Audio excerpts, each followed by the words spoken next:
Hey girl, welcome to Vlogmas Day 14. So in today's video, I wanted to talk about using our strong voice as moms or as women. So my kids, like I was telling you the other day, whine as most toddlers do. And I don't know what it is about whining that is so it affects your soul, like deep down into your spirit. And it's just really annoying, honestly. But something that I've tried to do when my kids whine is kind of empower them. First of all, sometimes when they're whining, I honestly and sincerely cannot understand them. It's like, why are you singing? Just tell me what you want to say. Anyways, so I'll say, mommy can't understand you when you whine. Use your strong voice. And that will help them to kind of, sorry, I'm still getting over this, whatever I caught yesterday. But that'll kind of help them to calm down and collect themselves and try, as best they can to say what they're saying without whining. There's still an element of whining, but I feel like them kind of having this prompt helps them and reframes them a little bit.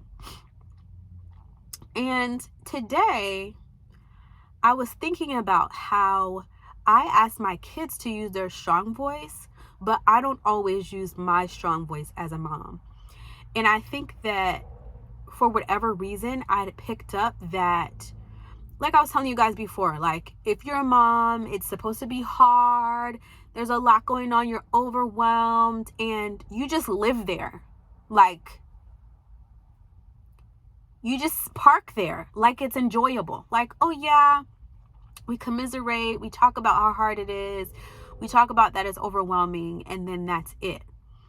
But something for me that I'm actually to this day very, very proud of, if I do say so myself, is when I had my first baby and I was realizing how overwhelmed I was, how much it was hard for me to handle.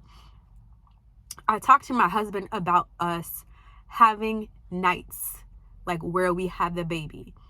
I think it was my first baby or my second baby. Either way. And the concept was there will be an evening that I'm in charge of having the baby, i.e. he nurses and whatever, and then I still have him. And thankfully my husband is very good about helping with babies in general. And I feel like anytime he was fine to take the kids because they just don't process having a baby the same way that we do. Either way, but then on the other nights, it would be I would nurse the baby and then I hand him off to my husband and he's responsible for doing anything that is not something that I can't do. Did I say that right? He does anything that I don't need to do. So besides nursing the baby, he would rock the baby, pat the baby to sleep. Whatever was going on that night, he would be responsible for doing.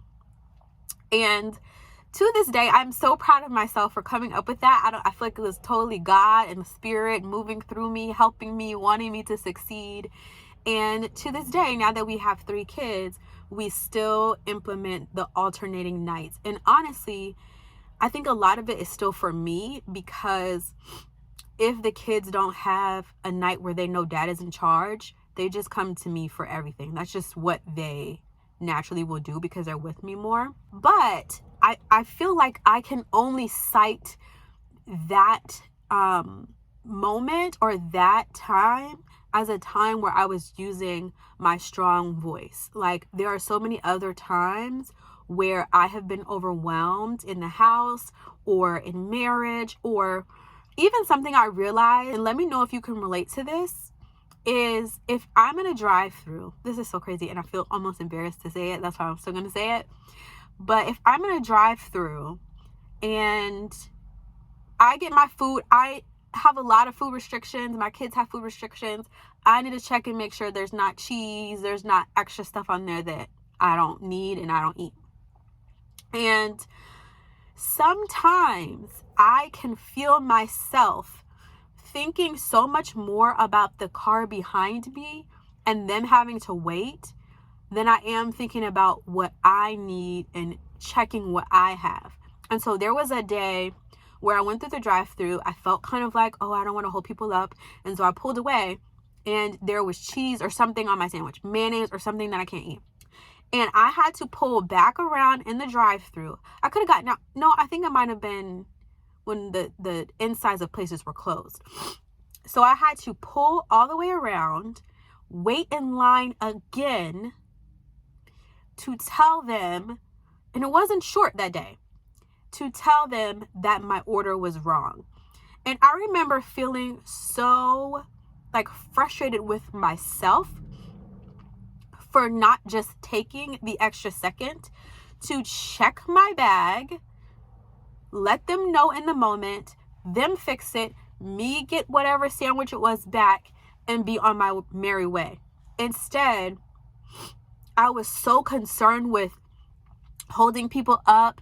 And when I was thinking about it today, it comes down a lot to like not wanting to take up too much space. Like, I don't want to inconvenience this person, or I want to make sure that this person is comfortable. But nobody's time, like I told you guys earlier, is more valuable than yours.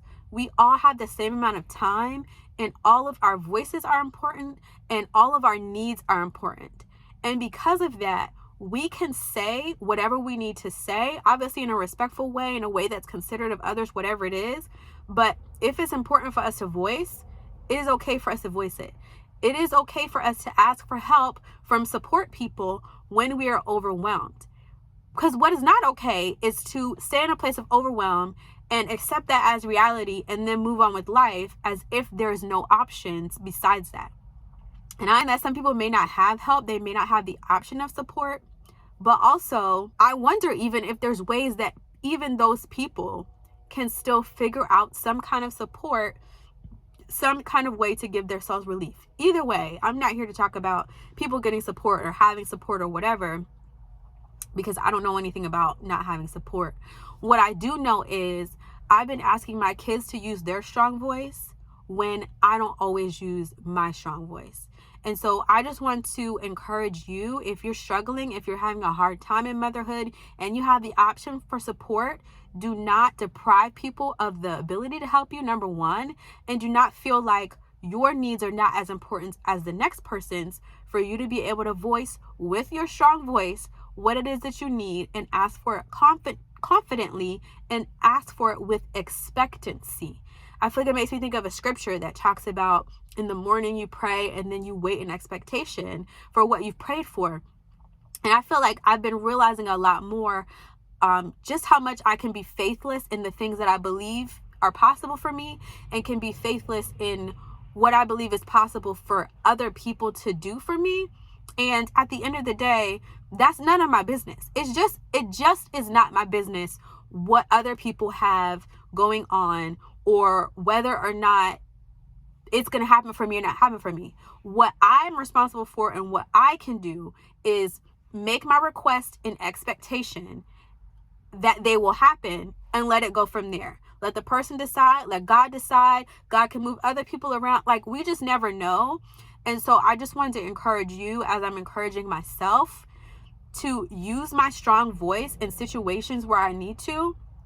If I need to ask for something, if I need to ask for help. You know what's funny is it makes me think too about like when you're at the drive-thru and they're like, I'm sorry, what did you say? I don't know why I have so many drive-thru examples. I don't do that much fast food. I mean, a little bit more now. Anyways, not the point. The point is, when they say they can't hear me, I don't know why that kind of irks me. Maybe I need to look into that and see what it is. But I think part of it for me is I think to myself, why wasn't I speaking up in the first place so that they could hear me? Like, I want to start the conversation loud enough that you can hear and understand what I'm saying, because anytime I'm saying something, most of the time, it's important to be said.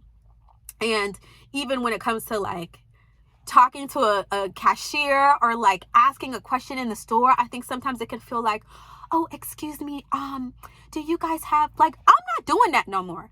I want to use my strong voice anywhere that I am. If I need to ask where the apples are, everybody in the store about to hear me asking for apples. Like, I just feel like I want to take up more space, and I want you to take up more space and not be afraid to do that, and know that whatever it is that you need is valid, and If the person around you can't do it, God is powerful enough to bring people or different circumstances to make it possible for you. So I don't know why this felt like really aggressive, but I just feel really passionate about this right now, especially for myself, like wanting to believe that I can take up space in the world, period. Even making these videos is something is a way for me to take up space, and know that that's okay to share my thoughts and my ideas. So thank you so much for watching. Let me know if that's something that you struggle with. Like speaking loudly, even as something as simple as that. Like, are you a whisperer in the grocery store, asking if they still sell Well People, which is what I was asking them in Target today, and kind of inspired this video. So thanks for watching, and I'll see you tomorrow, girl. Bye.